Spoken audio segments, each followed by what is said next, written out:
തൊഴിലാളികൾ പറയുന്നത് നിങ്ങൾ ചുമട്ടിറക്കാൻ അവരെ അനുവദിക്കുന്നില്ല, അവരെ ജോലിക്ക് എടുക്കുന്നില്ല എന്ന് പറയുന്നു. എന്താണ് അവസ്ഥ? ഞങ്ങൾ ഇവിടെ ഒരു സ്ഥാപനം സ്റ്റാർട്ട് ചെയ്തു. ഞങ്ങൾ ഈ മുംബൈ, ചെന്നൈ, ബാംഗ്ലൂരൊക്കെ ഉള്ളൊരു കമ്പനിയാണ്. ഞങ്ങൾ ഇവിടെ ഈ കേരളത്തിലൊരു എക്സ്ക്ലൂസീവ് ഫ്രൂട്ട്സിൻ്റെ ഒരു കോൾഡ് സ്റ്റോറേജ് ഇല്ല. ആ ഒരു കോൾഡ് സ്റ്റോർ ഇവിടെ പണിത് എന്നുള്ളൊരു തെറ്റ് ഞങ്ങൾ ചെയ്തു പോയി. ആ തെറ്റാണ് ഞങ്ങളുടെ തെറ്റ് ചെയ്തത്. കാരണം ഇത് എടുത്ത അന്ന് ഫസ്റ്റ് കണ്ടെയ്നർ വന്ന് തുടങ്ങിയപ്പോൾ പ്രശ്നങ്ങൾ ഞങ്ങൾ ഇവരെല്ലാവരും കാണിച്ചു കൊടുത്തു. ഇത് നമ്മുടെ ഫോർക്ക് ലിഫ്റ്റ് ചെയ്ത് കാര്യങ്ങൾ, ഇതെല്ലാം ആ ബന്ധമുള്ള കാര്യങ്ങളാണ്. ഫോർക്ക് ലിഫ്റ്റ് വഴി വന്നു സാധനം. അതേപോലെ പാലറ്റൈസസ് നമ്മൾ പല രാജ്യങ്ങളിൽ നിന്ന് ഇങ്ങനെ കൊണ്ടുവരുന്നതാണ്. കാരണം നമ്മുടെ മേഖല അഭിമുഖീകരിക്കുന്ന പ്രശ്നങ്ങളാണ്. ഈ ബൈ ഹാൻഡ്ലിംഗ് ഫ്രൂട്ട്സ് പെരിഷബിൾ ആണ്.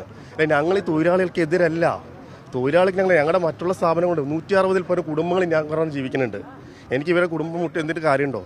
ആർക്കും എതിരല്ല, ഞങ്ങൾ ആർക്കും എതിരല്ല. പക്ഷെ ഈ ഒരു ജോലി അവർക്ക് ചെയ്യാൻ പറ്റില്ല. ഇത് ട്രെയിൻഡ് ആയിട്ടുള്ള സ്റ്റാഫുകളാണ്.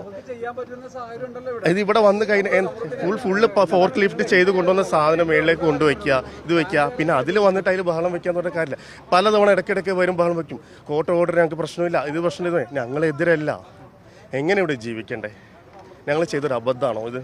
എനിക്ക് പറയാനുള്ളത് ബഹുമാനപ്പെട്ട കോടതി ഉത്തരവ്, അതുപോലെ തന്നെ ഗവൺമെന്റ് ഒരു സപ്പോർട്ട് എന്നെ പോലൊരു സാധാരണക്കാരന് വേണം. താങ്കളുടെ സ്ഥാപനത്തിൽ ഈ തൊഴിലാളികളെ കൊണ്ട് ചെയ്യിക്കേണ്ട ജോലികളൊന്നുമില്ല. തൊഴിലാളി എന്ന് പറഞ്ഞാൽ നമുക്ക് എല്ലാം തന്നെ ഓട്ടോമേഷനാണ്. നിങ്ങൾ വന്ന് കഴിഞ്ഞാൽ അവിടെ അറിയാൻ പറ്റും. ഞങ്ങളെല്ലാം ഫോക്ക് ലിഫ്റ്റ് ആണ്. അതുപോലെ കൈകാര്യം ചെയ്യാൻ അതൊക്കെ ഒരുപാട് ട്രെയിൻഡ് ആയിട്ടുള്ള സ്റ്റാഫുകളാണ്. നമുക്ക് ഇപ്പോൾ ബഹുമാനപ്പെട്ട കോടതി അതുപോലെ ഗവൺമെന്റിന്റെ ഒരു ഹെൽപ്പ് വേണം. സാധാരണക്കാരനായ എൻ്റെ അവസ്ഥ ഇതാണ്.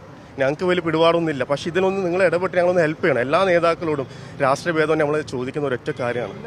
അല്ലാതെ എന്ത് ചെയ്യും സുഹൃത്തെ? ഞാനിവിടെ മുംബൈയിൽ ചെയ്യുന്നു. എൻ്റെ ബിസിനസ്സിന് 80% കമ്പനിയെ ഞാൻ ഇങ്ങോട്ട് അവിടെ കൊണ്ടുവരുന്നു. എൻ്റെ നാട്, എൻ്റെ സ്ഥലം. എനിക്കൊരു ആഗ്രഹമില്ല ഇവിടെ ഒരു ഓഫീസ് കൊണ്ട് എല്ലാം കൂടെ ഒരുമിച്ച് വേണമെന്നുള്ളത്. ഇവിടെ വന്നു ചെയ്തു. അത് കണ്ടിട്ട് അതിൽ തെറ്റുണ്ടെങ്കിൽ നമ്മൾ കുറ്റപ്പെടുത്തിക്കോ? ഞങ്ങൾ ഒന്നിനെതിരാന്ന് എത്രയായി പറയണു. ഇത് കണ്ടിന് ആർക്ക് വരെ അവിടുത്തെ സംഭവം എന്താ നടക്കുന്നുള്ളത്? ബാംഗ്ലൂർ ചെയ്യുന്നു, ചെന്നൈ ചെയ്യുന്നു. ഞങ്ങൾക്ക് ഒരു പ്രയാസമില്ല. ഒരു കേരളീയനെ അല്ലാത്ത ഞാൻ അവിടെ പോയി അവിടെയുള്ള എല്ലാവരും ഞങ്ങൾക്ക് ഇത്തിരി സപ്പോർട്ടാണ്. ഇവിടെ വന്നു കഴിഞ്ഞപ്പോഴേക്ക് ഇവരായിട്ട് ചർച്ചയ്ക്ക് നിൽക്കില്ല. ഞങ്ങൾ കോട്ടയോടാണ് ഇവർ ഓരോന്ന്. ഇപ്പം ഇന്ന് കൊടുത്ത സംഭവമാണ്, പുതിയൊരു കേസാണ്. ലക്ഷോർ ഹോസ്പിറ്റലിലുള്ള രോഗികൾക്ക് ഉറങ്ങാൻ പറ്റണില്ല ഈ ഒരു സ്ഥാപനം കാരണം.